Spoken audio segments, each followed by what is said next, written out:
Welcome, everybody. My name is Alex, And I am Dee Marie. and welcome to the Speak, Lead, and Grow, sponsored by District 57. And today we have a very special guest. We'd love to welcome our new district director for 2024-25, Sally Philbin. And welcome, Sally. How are you? And I guess this is your first public appearance with the district. Is that fair to say? Is not fair to say. I was on District 57's TV time. I've been on that Okay. several times. Well, So the then first time as incoming district director. that's awesome. And folks, if you are new to YouTube, please give us a subscribe to the channel. If you're a Toastmaster from here or around the world, you want to see what's going on in District 57, which is basically California, which I know Sally will get into. You can also go to our website, which is d57tm.org for more information. So, Sally, let us learn a little bit more about you and why did you choose Toastmasters and how and why is it important to you? I've been in Toastmasters so long that I don't really remember my exact why.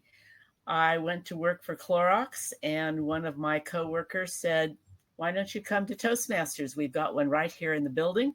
It was called City Center Toastmasters in Oakland, so I did. And the rest is history. I have been going to Toastmasters for over 40 years.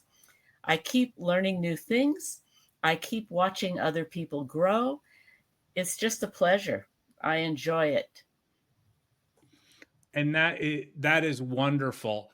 I've met you a couple of times on some different committees that we've worked together on.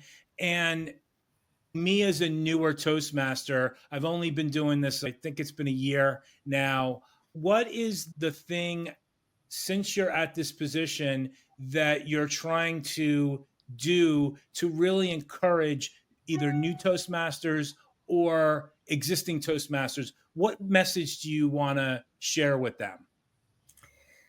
My vision for this year is to be all inclusive. Toastmasters is about the members. I don't know why it is sometimes that we get caught up in whether we're an officer, whether we're at the district level being an officer. Toastmasters is about the members, and we are all members. What I've been saying ever since I joined the trio is that people say the district should do this or the district should do that. My question to you is, who is the district? You're the district. You're the district. You're the district. I'm the district. We are all the district, and working together is what makes this district great. Absolutely. And it is a volunteer organization. So 80% of the work is done by 20% of the people. I know I don't want to hog it because I know Dee Marie has some questions as well. Dee, do you have anything for our new trio member? Oh, absolutely. I am so excited about this new podcast season. It is just a phenomenal experience. It's a real opportunity for us to join in and follow along in the goals and objectives that the district and the trio have set. But what I want to touch on, Sally, there has been so much talk about the fact that members, especially the members who are not officers, just lay members, they have this stigma in their mind about what the trio is. They're intimidated. They're afraid. Are they going to catch us doing something wrong or saying something wrong? And what is this? This is an opportunity to have you speak directly to those members and ask them to take a deep breath because it's not about all that.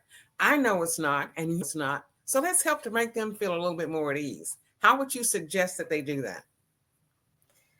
I think the most important thing to remember is that we're all just people. We're all people. I happen to be a member of the trio, but first and foremost, I'm a member of Toastmasters. I get up and give speeches just like everybody else. I get evaluations. I give evaluations, no different than any other member in Toastmasters. I belong to a number of different clubs. I'm active in every one of those clubs. I'm not a name on a list for any of the clubs that I'm a member of. What am I going to catch you doing? What? Not giving speeches? We are going to be encouraging all of our members to work the educational program, to take a step back and remember why you joined Toastmasters. What was it? What did you want to get out of Toastmasters?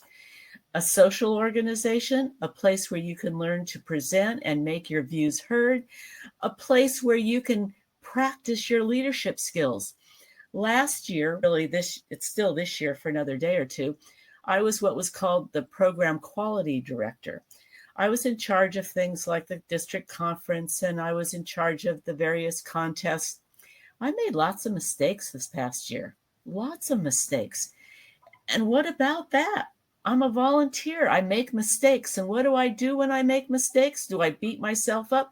I do not. I get up, I dust myself off, and I do it better next time. And I gather my friends, my Toastmasters friends around me, and ask for advice, ask for help. That's what I do. I'm no different than any one of you, no different. And I'm telling you, I've been a rank and file Toastmaster for a very long time. I get it.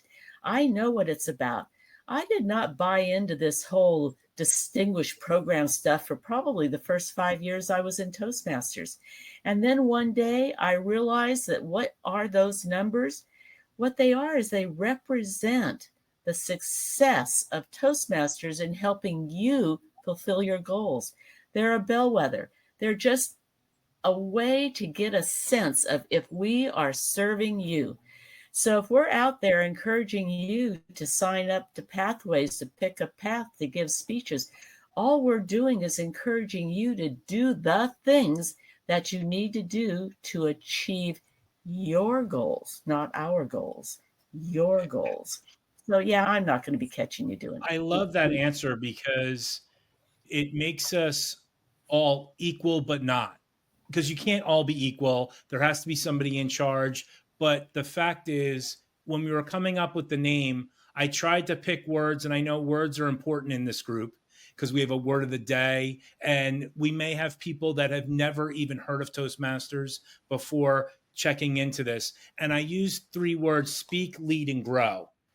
And you, as a member Toastmaster, and now as a district director, what do those 3 words mean to you as a Toastmaster as well as a director?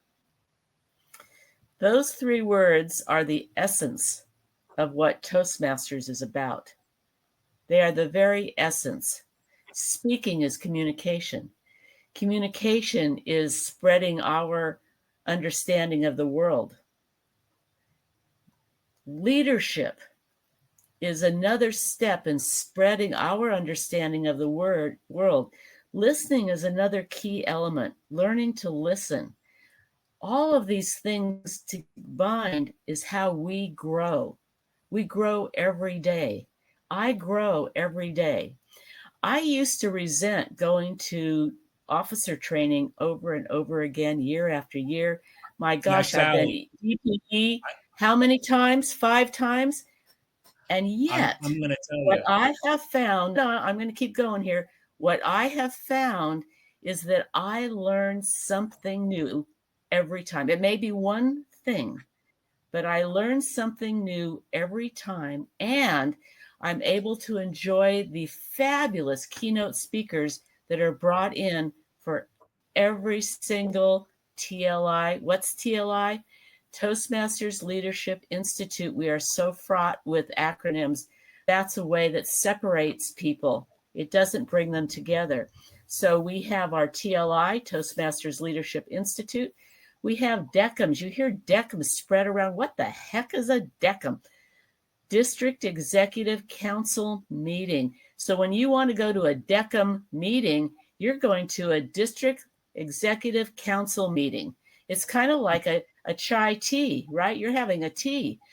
So watch out for those acronyms. We need to bring ourselves together. Back to you. I am just so excited about the way that you answered all of those questions with so much enthusiasm. And if we can get the passion and enthusiasm from our new members as to why they joined and what they plan to achieve by being in Toastmasters, we feel like half the battle is won. But let me touch on another subject. When I talked about the intimidation factor, people are usually intimidated when they don't know the person. Because if they actually knew the person, there would be no need to be intimidated. They would know that person is so much like them, so much more like them than not. I've heard this rumor that you have an affinity for horses. I want you to share with us what this thing is about horses. Oh my gosh, where to start? I'm going to tell you a couple of stories. My family started out in Oakland, and my dad got transferred to a job in the Central Valley. And the very first thing on the list of things to do was my sister, 6 years older than I, wanted a horse. I was, I think, 5 years old when we moved over to the Central Valley. My sister wanted a horse. We're city people. My dad said, "Fine, we'll get you a horse because we've got some land here. But the horse has to have big legs because I don't want those legs to break." So we got this horse, big old legs. And I'm telling you, we laughed about that. My dad said, "Hey, those legs never broke, did they?" They never did. That horse lived to be 32. He died in the backyard where I currently live, 32 years old. When I was young, my sister gave me that horse when she went away to college. I used to ride out into the orchards bareback. I stood up on his back, bareback, reached up into the trees, picked almonds or apricots or whatever it was, sat back down. He never moved a muscle. And you know why? Because he knew I was going to share. He trusted me and he knew I was going to share. And that's a life lesson, sharing and trust. I've got this 1,200-pound animal behind me. He can squash me anytime he wants, but he doesn't because we're buds and he trusts me to do right by him. My next horse was an Appaloosa. He ran like the wind. That horse was like riding a stick of dynamite with your hand between the fuse and the dynamite. He was all this energy, and all he wanted was me to point him in the right direction. Wow. So He look at was my soulmate. He oh was my my goodness. soulmate. One time we went to the coast to go riding and we walked down this cliff and all of a sudden it ended. It was like a 20-foot drop to the cliff and the Wow. sides were right there. We had to back up all the way up the cliff because certainly I'm not going to break his legs jumping 20 feet into sand, right? And he did it. Absolutely. And he did it. Wow. There was the time that we got caught in the river and he got caught up in the bushes. And I had gotten off of him and swum to the shore and he made it to the shore, but he was all caught up in the bushes and he was jumping and panicking. And I crawled down into the bushes and I laid my hand on his neck and he just stopped. So let me say something, Sally. I can assure you that nobody else in the district knows that you have a second super passion, and that's horses. This is going to go miles into letting people understand she is a fanatic for horses, and I like horses. Wow, we've Yeah. got that in common. So when people find commonalities, there is a level of communication, and you begin to build a relationship that you never thought possible. You Yeah, well, describe all of that beautifully. don't ask me about my children. You'll get another 5 minutes, okay? Uh-oh. Well, let me turn this over to Alex. He may want to do that, okay? I not yet, but one thing I do want to talk about because both Dee Marie and I are not from California, and this is a California-based district, and COVID had a huge effect on not only Toastmasters, but a lot of different organizations. How has Toastmasters embraced technology, and where do you think Toastmasters can go to make it even better in your eyes? In my opinion, Toastmasters did an exceptional job pivoting and embracing what needed to be done to survive during the pandemic. We are all enriched by having members in our clubs from around the world. In my opinion, Toastmasters is making a huge, huge mistake trying to close that barn door. It's a huge mistake. Trying to go back to in person, not only can we not do that, we do not want to do that. We do not want to do that. I am a firm believer in hybrid meetings. If a club wants to be all in person and they have been all in person, or they create themselves as all in person, fine. If a club creates itself all virtual and that's where their members come from, fine. If a club came from all in person, kind of went virtual, it's time to find your place and become hybrid again, so that you've got the in-person experience and the virtual experience. I think all members who are in a virtual only club should join another club somewhere where they can go in person, but not give up their virtual experience. No, I think both experiences are critical to the overall growth of your communication skills. Look at me in this box. What am I doing? I'm raising my hands up higher than I normally would in conversation because I want to make a point. And I want to make a point with the camera. And I can do that using this box. I still have to learn to look at that camera instead of looking at you. I'm working on that. But that's something that I can learn to do. Are companies not learning that they don't have to fly their employees across the country? They can do Zoom meetings or whatever they want to call it, whichever platform they have. So people need to learn to use this box, and Toastmasters needs to get on board to have that as an important feature of their educational session. There should be a path on virtual communication. Absolutely. There should be. What I was able to do. District 57 embraces the things that I've said. Oh, yes. When I walk out the door in a year, that philosophy will not go away.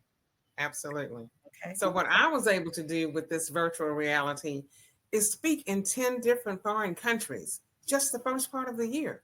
I could never have done that had it not been for the virtual asset that we have that we call Zoom. I spoke in 10 foreign countries, and that was all through Toastmasters. So the opportunities are there for anybody who wants to take advantage of it. But as an area director, I've also had an opportunity to experience the virtual, the hybrid meetings where you've got those people in person down on the floor, and then we're up in the virtual setting on the Zoom, and everybody's communicating. Mm-hmm. We get to do table topics. Everything goes along just as smoothly as it would if we were doing one virtual presentation or an in-person presentation. So there's nothing to fear in combining those two and going hybrid. That is great information, Sally. Alex, you have something to... Yeah, Sally, I do have a follow-up about what you just said, because I think it's an important point. I would love for you to talk to or address companies / younger members or younger potential members who are Zoom focused. They're not as social face to face. And how can Toastmasters be the solution? Because I think you made an excellent point, not only about Toastmasters, but just proper etiquette of Zoom. And I really do believe that the answer lies within the Toastmaster system. Could you talk about those young professionals and people that are Zoom focused and how Toastmasters could be an answer. You really hit the nail right on the head, because Toastmasters can absolutely be the answer in a couple of ways. For companies, if companies have a day or a couple of days a week when they have people come into the office, which has been the direction that I've seen in a lot of companies, they could form a Toastmasters club in that company and meet in person on those days, or their day a week could be the day they're in the office. At the same time, of course, they've got colleagues that are somewhere else, so they can come in hybrid. But it's an opportunity for those folks in the company to meet in person, to get to know each other a little bit better. It will improve their working relationships in the company. It gives them an opportunity to tell stories like I told a few minutes ago about me and my horses. There are lots of those kinds of stories that you don't find out about people. I'll give you an example. This is not a Toastmasters example. It's another organization I volunteer in, 4-H. We meet a lot on Zoom. A parent and I got together to meet. We drove over to Castro Valley. It turns out we both live in Hayward. We could have just driven down our hill. She's practically my neighbor. I had no idea. So these are things that you learn about people when you're in person. You learn little things. And it doesn't matter whether you're in a corporation or you're a community club or where you are, you can take advantage of those combinations. Being a member of more than one club is a huge benefit, because every club has its own personality, its own way of doing things. I probably belong to too many clubs, because I go into a club and then I have to stop and think, do they do evaluations first, or do they do them at the end of the meeting? Do they have a grammarian, counter, word master as one position, or are those all three positions? These are all valid ways of conducting their meeting. They could do it any way they want. But you learn things. You learn things to take back to the club you consider your home club. Is that an answer? I just think that I will say this. No, I will say this. All of those things. As a person that has done networking classes, taught networking classes, I didn't know a lot about Toastmasters. I had a friend of mine in New Jersey who is a distinguished Toastmaster, and he also does coaching on this as his profession. And he tells people all the time when they come to him to have them work with them, save your money with me, go to Toastmasters, do pathways. Once you understand that, then we can have this conversation and really clean it up. And I think that's what's so important. And I know Dee is very passionate about pathways. And fortunately and unfortunately, I say this all jokingly aside, she got me into it. And one of the things that I noticed in our club is, and this is not our club. It's a lot of clubs do this. You're in a communication organization. You're in a organization that is a safe space for speaking, yet people don't want to step up to the plate and speak. And how do clubs manage that? And how do we encourage our non-speaking members to feel comfortable enough speaking, since you're a person that not only has been in one club, been in many clubs, and now you're the leader of hundreds of Toastmasters? No pressure. No pressure. There are a couple of ways to approach this. There are some clubs that don't have prepared speeches every meeting. Really? I would suggest that when they have a meeting full of table topics, that those table topics not be 1 to 2 minutes. They be 2 to 3 minutes or 3 to 4 minutes. Because that encourages the members to step up and speak longer. And it's harder to speak 4 minutes when you don't have a clue what you're going to be talking about than it is to prepare a speech in advance, even if you read it the first couple of times. The second thing to do is to assign every member a mentor from the club. Now, here's the thing that people don't understand. That mentor does not have to be a seasoned, long-term Toastmaster. That mentor could be somebody who joined the club the day before, the same day. Really, it doesn't matter. What you want is a buddy, an accountability buddy, so that you may both have the same question. You may say, how do I do this? The other person says, I don't have a clue. Let's ask, right? Let's ask the vice president of membership. Let's ask Tommy over here. He's always been really nice. So it's a buddy. It's somebody that encourages you to continue. Here's another thing. Okay. You can have a meeting where you buddy up in the meeting. You can do breakout rooms, and what you do two on two, you plan your next speech, a topic and the 3 points you want. And then you come back into the room and you schedule those speeches. We used to do that all the time when we would start to feel lean in terms of the number of speeches that we had. And the most important thing is that the evaluations need to have two elements. They need to be kind, and they need to have one or two things that the person might try to step it up a little bit. If it's a new speaker, it could be just eye contact. It could be gestures, just one or two things. They may have 10 things they messed up. One or two, that's it. Can I follow up with that? I want to follow up with the evaluation. I'm sorry, Dee. I don't mean to cut you off, but this is kind of a sticking point for me. And the reason it's a sticking point, because I want to get you right in the middle, because I want to really grill you on this one.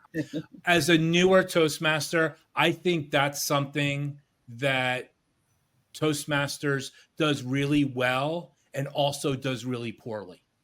Okay? And I'm not trying to, I speak my mind. What do I mean by that? If you had a bad speech, tell me I had a bad speech. There's a nice way to do it. But when we're going to talk about this in just a minute, because when it comes to contest time, you need to be honest. You need to be forthcoming to make sure that people are doing the right thing and progressing. And you being a Toastmaster as long as you have been, a couple of weeks, how can newer Toastmasters get better other than just doing evaluations at the local club level? Is there a way, or is there any advice? Because to be honest with you, that's not a strong suit of mine. I want to be better at it, but you look at some other people in the evaluation contest and you're like, oh my God, that's an evaluation. What I said was just not what needs to be said. It was good, or it was nice, but it wasn't what needs to be said. Does that make sense? Yes. So people, people learn incrementally. If a Toastmaster gives up and gives a really rotten speech, you know what? You don't want to tell them that. You really don't, because you want them to come back. But it's critical that they hear at least two things from you that they could step it up with. Additionally, what my home club has always done is that everybody in the club gives a written evaluation. We use SurveyMonkey in our virtual meetings. When we were in person, we had the entire evaluation form. Everybody in the room filled it out. And we reinforce the fact that those evaluators are practicing. They are practicing their feedback skills. So if they tell you should do something and you don't think you should, then don't do it. But if you keep hearing that same advice over and over, then maybe you need to rethink whether or not you're going to try to implement that change. But we hear feedback from everybody in the club. And it's not a good evaluation if there isn't at least one or two, preferably two things the person can do to step it up. And if that person's working on their second path or their level 5 speech, then you get into the weeds with them about it. And you say, okay, I'm going to be a little bit nitpicky here. You sat right there in the center. It was a great speech, but you didn't do this. You didn't do that. Stand up, for heaven's sakes. You're giving a speech. Practice standing up with it. Stretch yourself. Choreograph that speech. So people learn incrementally, and they need to hear a couple of things every time. Secondly, go to another club. Clubs are crying for guest speakers. They want people to come in and speak at their clubs from the outside. Now, if there's a club that's got 30 or 40 members and they don't have room for a guest speaker, guess what? We've got over 100 clubs in this district. Guess what? There are thousands of clubs worldwide. Go speak someplace else. You will be embraced and appreciated. Yes. And that can be so exciting. That can help you to grow as a speaker because your club members tend to get comfortable with you and accustomed to how you speak. And they give their evaluations to some extent based on that. But I agree with you, Sally, completely.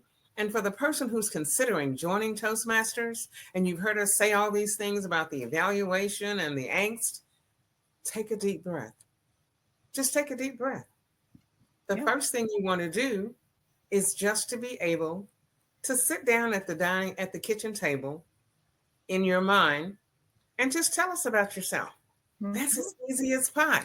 If you can just sit down at the kitchen table and begin to share with us about yourself, think about gossiping with the person down the street. You know how you can sit down at the kitchen table with a cup of tea and you can gossip with Sally forever and a day. I'm sorry, let's say Sue. You can gossip with forever and a day. Just think about telling a story at the kitchen table that takes all the angst out of it. You're comfortable. And I believe you would probably be able to get through that without any hesitation whatsoever. So those are all wonderful points. I love saying this story, and I've said it 1,000 times about Dee Marie and myself. When I first met Dee Marie, she scared the crap out of me because she's a very serious person. And I'm like, oh my God, I don't want to get on her bad side. And she did a humor speech, and it just kind of loosened her up. And I realized that she was a different person once you got to know her. And we've become fast friends ever since, to the point that she really kind of helped me get a Triple Crown. And I don't say that lightly because it was her that really pushed me. I do have a couple of more questions, if that's okay. Let me stop you, though, and say this. Oh, my goodness, I am so humbled. This is a prime example of what we're trying to get everyone to see. Sally has talked about it, but until you hear it from a new Toastmaster who knew that someone reached out to help them, that makes all the difference in the world. The person that's mentoring that new Toastmaster has to be doing it from a non-selfish point to where you're simply trying to help the other person. And let me tell you that when you do that, he explained to you how I grew. I've always known that I was never funny. I knew that. But I had an opportunity to tell a joke about a cricket. And that just changed everybody's opinion of me because they saw me as someone who could be humorous. And with Alex, that made all the difference in the world. Try different things. Step outside your comfort zone. You have no idea what you will achieve by doing that. And that's a really good example. I'm going to interrupt here before you ask your next question. Please. I'm a member of the district trio. I've been in Toastmasters for years. It never dawned on me, never occurred to me that this was something that I could do. This was too scary. This was too big. I couldn't do this. And then what happened? Somebody asked me to run. Somebody saw something in me that I didn't see in myself. And that happens every day when we ask people to step up to be this chair, that chair, area director, division director.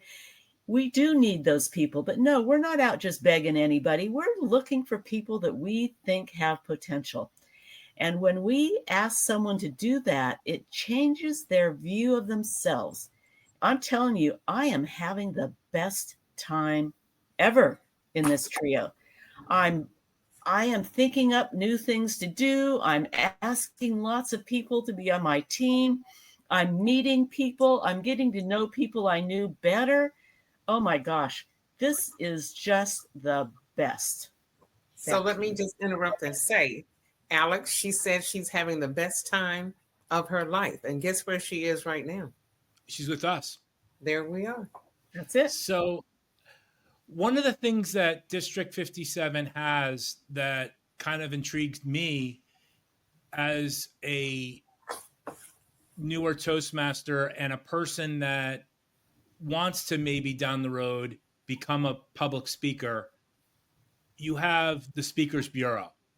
And I'd love for you to kind of explain why is that unique and what is the benefits and what do you love about that Speakers Bureau? The Speakers Bureau are a collection of speakers that have taken it up not just a notch, but a tall notch. They are either professional speakers or semi-professional speakers, that people who maybe want to be professional speakers. It's a club of expert speakers. You have to audition to become a member of that club. And it's a place where any club in the district can go and ask for a speaker, to ask somebody to come and speak at their club. And they're going to know that they're going to get a top-notch speaker. So the Speakers Bureau is just an amazing resource that we have in District 57. And I don't think that we publicize them enough. They would be a great guest for your podcast. So you're reading our mind. You're reading our mind right now, Sally, okay? Yeah, I know that Gary would love to be on your podcast. I know that. Yes. It comes down to a couple of things. I mean, and I'm speaking for both of us, and our goal with this is twofold. One, to teach people in the district how the district works. We also want to highlight not only people like yourself that are at the top, but we want to highlight everyone if we can. Mm-hmm. Meaning the newer Toastmaster to the person that's been experienced. Because one of the things that we do as Toastmasters, whether you're involved as a contestant or on the other end, is the big international speech contest. And I know that is, after helping out once or twice, that is a huge part of Toastmasters. And it's not done overnight. It's done with a lot of blood, sweat, and sleepless nights. Let's never mind tears, but sleepless nights. As the district director, how do you view the international contest for the newer member as well as the seasoned veteran, whether they're part of the behind the scenes team or trying to progress in the contest? This may be blasphemy. I view the International Speech Contest as one opportunity for people. It's one opportunity. It's an opportunity for the people who want to compete. It's an opportunity for the people who want to help organize the contest.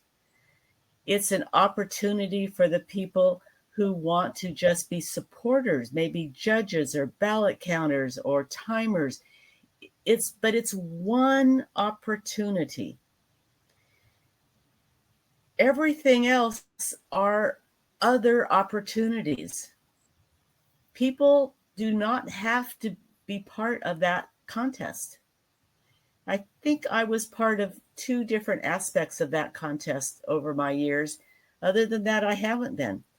What's another opportunity? Another opportunity is being a club coach and supporting clubs that are in trouble, being a club ambassador, supporting those clubs between 13 and 20 members who are often as at risk as the clubs who only have 5 or 6 members, but they're forgotten. Starting a new club, bringing in new people. These are all avenues. Being a member of district leadership, that's an avenue. Being active in your club and ensuring that it's an excellent club is an avenue for improvement. Taking these skills outside of Toastmasters and applying them to your job, to your community service, to your family. That's why we do this. I try to tell people, particularly in speech evaluations, a brand new member evaluating the speech of someone who's been in Toastmasters for years, is considered an excellent speaker, is as valid an evaluation as another super experienced Toastmaster giving that evaluation. Why? Because we don't learn to speak to Toastmasters. We learn to speak to our communities and our families and our coworkers. And those folks often are not Toastmasters. So when they're thinking about our communication skills, they're thinking about them probably from the same perspective as a brand new Toastmaster would think of them. Absolutely. So the International Speech Contest is certainly a huge, big thing in Toastmasters, but it's one avenue of opportunity. Absolutely. And let me just say, Alex is being very modest. He, as he pointed out, has only been in Toastmasters a little over a year, but he won at the club level in the International Speech Contest. And that's for someone who's listening, that's thinking about joining. It can be done. All you have to do is buckle down, practice, and trust your gut. That is what he did. But let me tell you this. I recently spoke at a career college where there were tons of young people, and they got it. During the time that I was speaking, you could have heard a pin fall in the room. And I began to speak about Toastmasters and why it gave me the confidence to stand in front of them and share the power of my voice. They were just so intuitive to listen and learn. Several of them got up after the speech was given and wanted to know, how do they become a member of Toastmasters? So we have to pass the word in and around our community in the way that we can, and develop a relationship that's going to help us to get to where we're trying to go. Yeah. Absolutely. Absolutely. So, Sally, you've started this journey as the director, and what's next for you? I mean, what's next in this year? What are some of the things that you're trying to accomplish that, whether they're pie in the sky, you throw them out there and you see if they stick, all the way to getting through the year unscathed, so to speak. And I say that because honestly, I know it takes a village, but there's always one district director and the buck has to stop with that person. And it's not an easy job, but it's still a job and you still have to get it done. So for those of the people that are thinking about Toastmasters, what would make them excited? And for those Toastmasters that are in Toastmasters, what would get them excited for this upcoming year as the district director? For existing Toastmasters, the monthly executive council meetings will be hybrid. And we will be not only inviting the higher echelon, we will be inviting club officers, and we will be inviting past district directors, district governors who haven't been invited for a while. Anyone is welcome to attend as a guest of someone who's on the regular invitation list. So that's happening. We are doing some very exciting things through program quality and club growth, but I am not going to steal their thunder. Another thing that I'm going to do this year is I'm going to gather up all of the division and area directors in my arms, and I'm going to walk with them personally through this entire year. I am going to reinforce with them, particularly the area directors, because sometimes they get lost. I'm going to reinforce how important They are. I cannot tell you how many rank and file members do not know that we have an incentive program.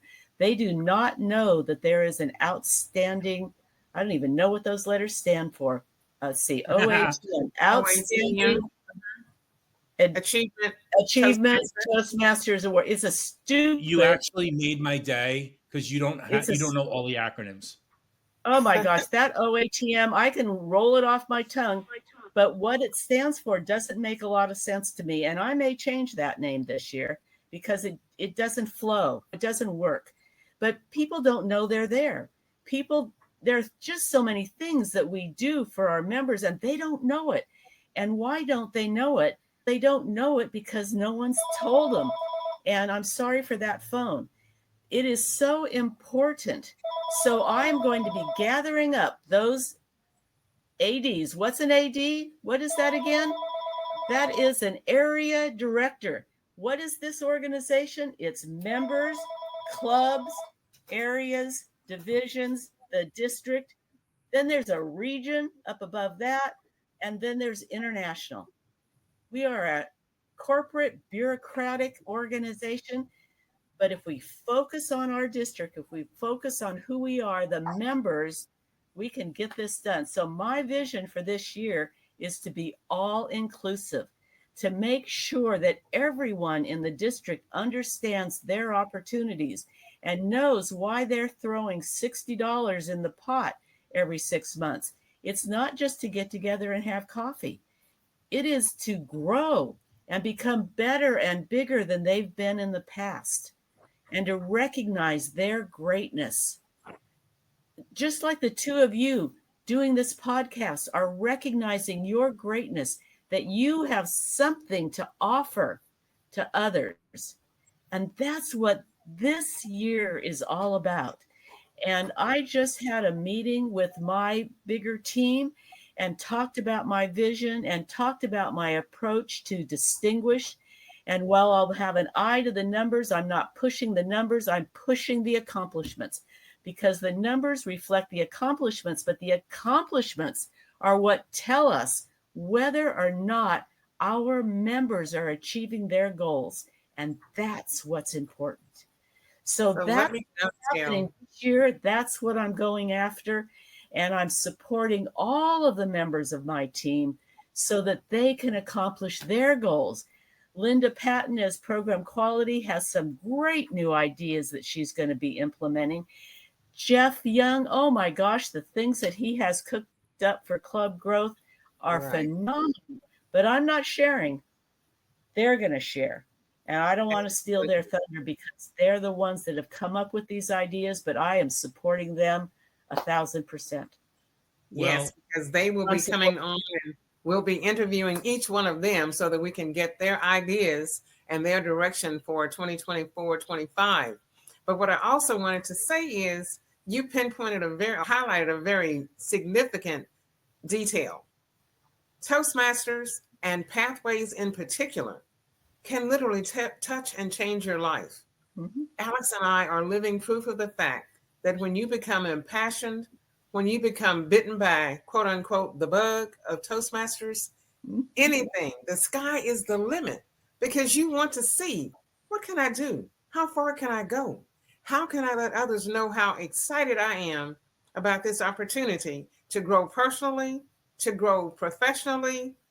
Oh my goodness, relationships, networking, all of that is just a step away. You have to make that first step. Alex? Yeah, Sally, I know you have a limited amount of time because you want to do so many different things. And I don't know how you even had time to talk to us. And it's almost been an hour. So I want to thank you for taking the time to speak with us.